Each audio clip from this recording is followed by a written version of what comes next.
आखिरकार वह होश में आई जब उसने अपने पति को एक औरत को बैंडेड लगाने के लिए एक घुटने पर बैठते देखा और उसी पल उसके फोन का जवाब भी नहीं दिया। वह आदमी जिसने कहा था कि वह उसे उम्र भर प्यार करेगा, अंततः उसी ने उसे धोखा दिया। असल में उस आदमी की माँ हमेशा से उनके रिश्ते का विरोध करती थी। भले ही उन्हें शादी किए 10 साल से ज्यादा हो चुके थे, फिर भी उसने उसे कभी स्वीकार नहीं किया। उसने अपने बेटे की दूसरी औरतों के साथ तस्वीरें भी दिखाईं, लेकिन महिला को लगा कि उनका प्यार अटूट है, क्योंकि वह चाहे जो भी मांग करती उसका पति बिना झिझक पूरा कर देता। इसलिए चाहे उसकी सास ने कितनी भी कोशिश की, वह कभी यकीन नहीं करती कि उनमें दूरी आ सकती है। लेकिन जब उसने अपनी आंखों से देखा कि उसका पति दूसरी औरत का इतने प्यार से ख्याल रख रहा है, तब भी उसके दिल में थोड़ी उम्मीद बाकी थी। उसने पति को फोन किया, उम्मीद थी कि उसे कोई वाजिब सफाई मिलेगी, लेकिन अंत में उसे मिला सिर्फ फोन काट दिया जाना। इससे न सिर्फ उसकी सारी उम्मीदें टूट गईं, बल्कि उनके विवाह की अंतिम लौ भी बुझ गई। इसके बाद उसने जरा भी हिचकिचाहट नहीं की, तुरंत सास की तलाक वाली बात मान ली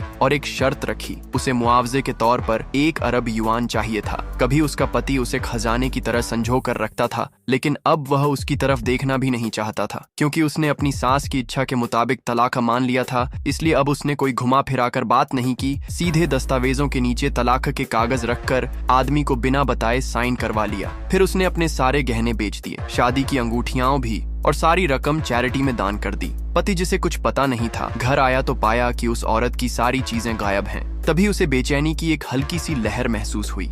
अगर आप देखना चाहते हैं कि पति अपनी पत्नी को कैसे वापस हासिल करने की कोशिश करता है, तो कृपया मुझे सब्सक्राइब करें।